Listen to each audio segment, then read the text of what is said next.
संपूर्ण चराचर विश्व के रूप में अभिव्यक्त भगवान के नाते आप सभी के श्री चरणों में मेरा सभक्ति नमस्कार।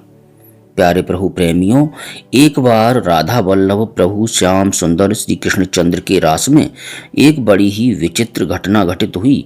उसे मैं आपको सुनाता हूँ। यह गर्ग संहिता में प्रसंग है। श्री कृष्ण के प्रिय भक्त एवं महातपस्वी एक मुनि थे जिनका नाम था आसुरी।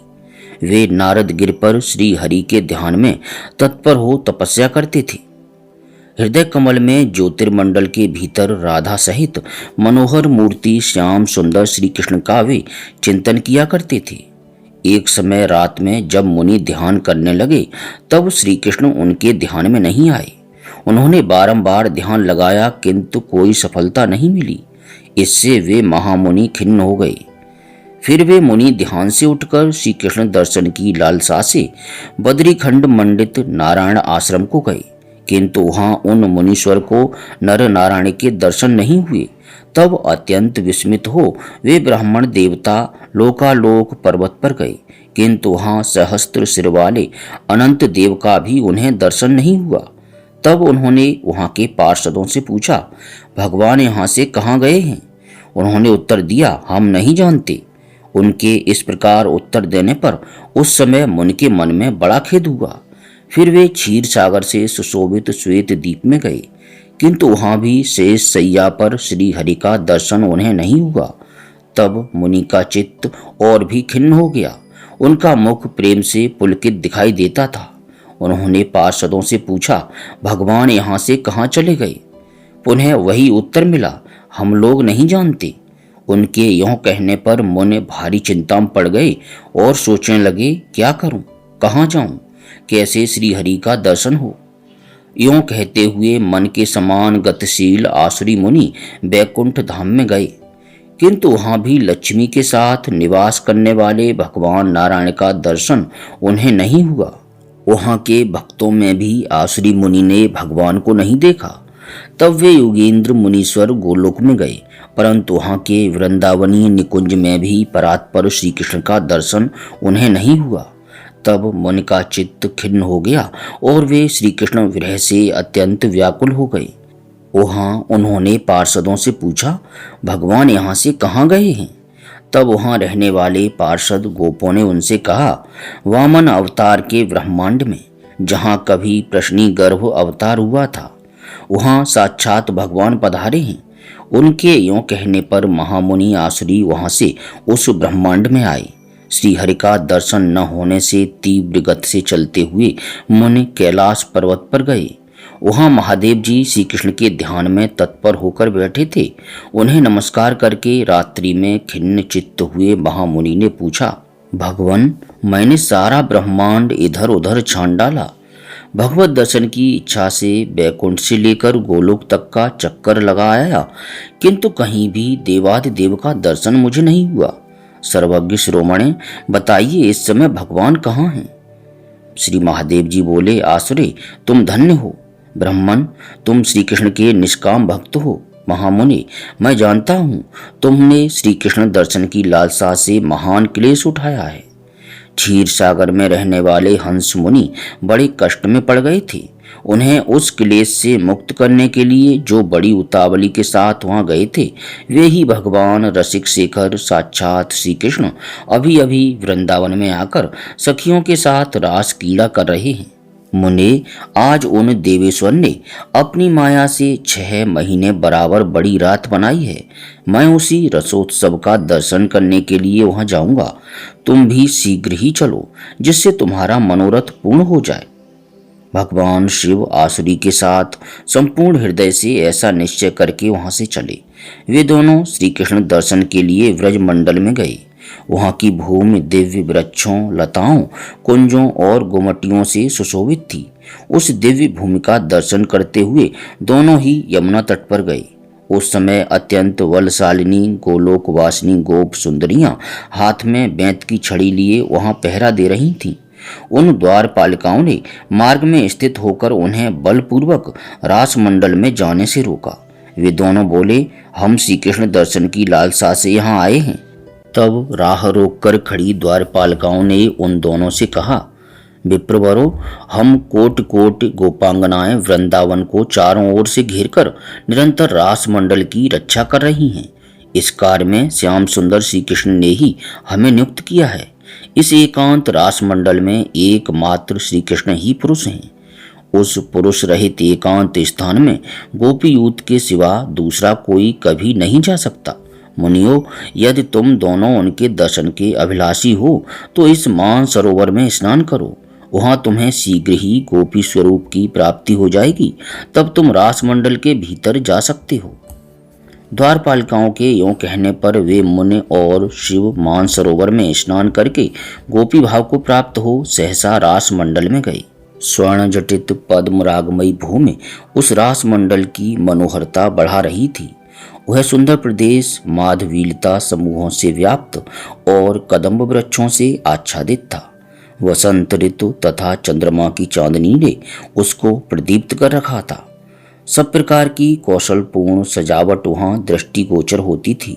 यमुना जी की रत्नमयी सीढ़ियों तथा तोलिकाओं से रास मंडल की अपूर्व शोभा हो रही थी। मोर, हंस, चातक और कोकिल वहां अपनी मीठी बोली सुना रही थी। वह उत्कृष्ट प्रदेश यमुना जी के जल स्पर्श से शीतल मंद वायु के बहने से हिलते हुए तरु पल्लवों द्वारा बड़ी शोभा पा रहा था।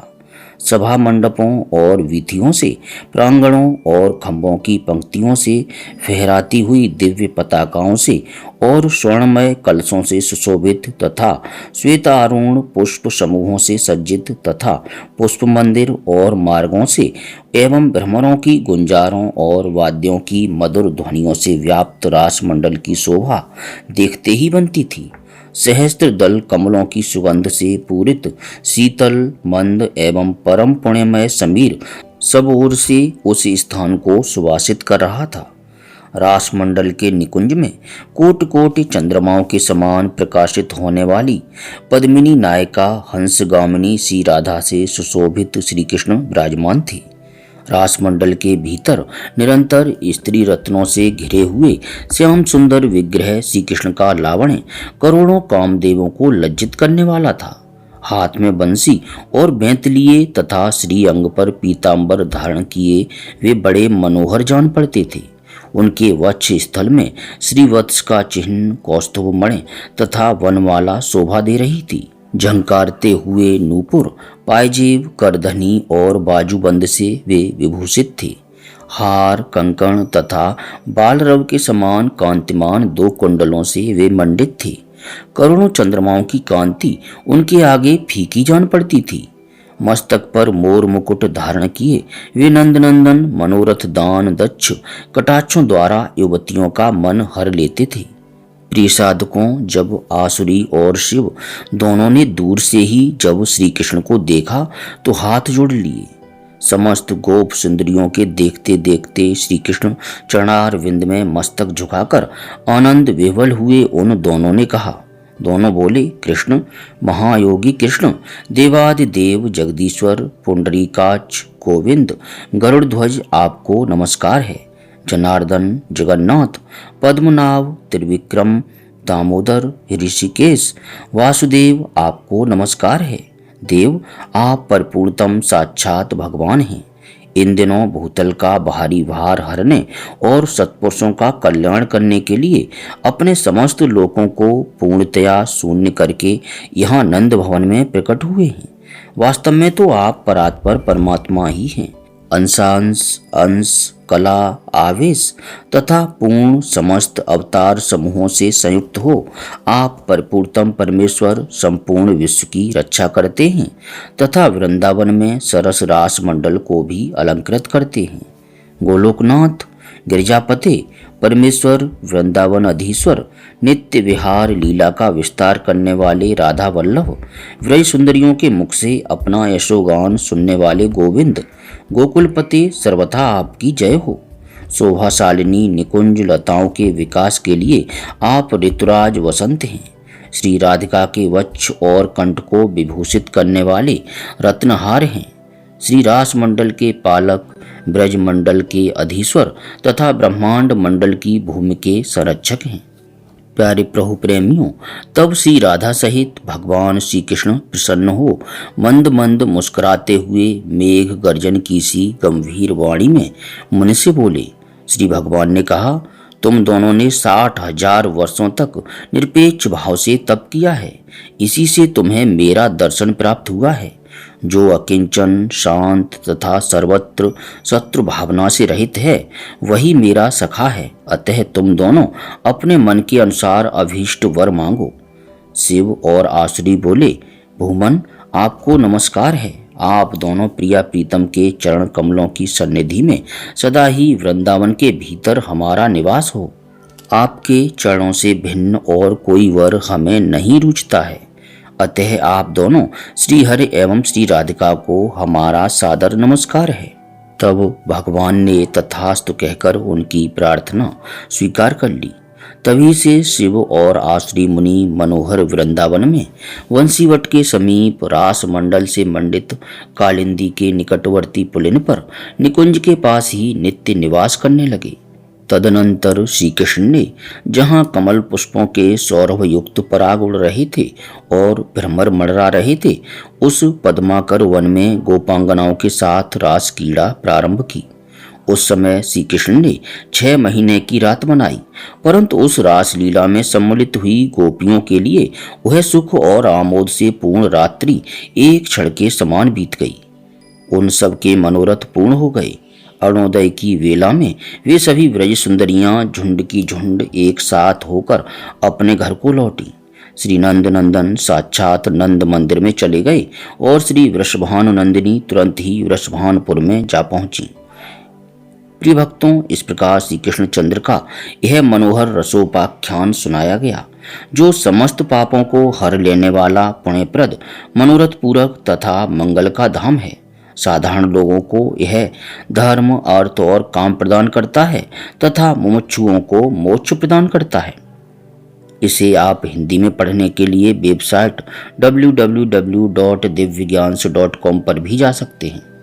किसी प्रकार की त्रुटि के लिए क्षमा चाहते हुए आप सभी से विनती है कि अपने हृदय मंदिर में राधा माधव को स्मरण करते हुए प्रेम से गदगद वाणी से बोलिए, हरे कृष्ण कृष्ण कृष्ण हरे हरे, हरे राम राम राम हरे हरे।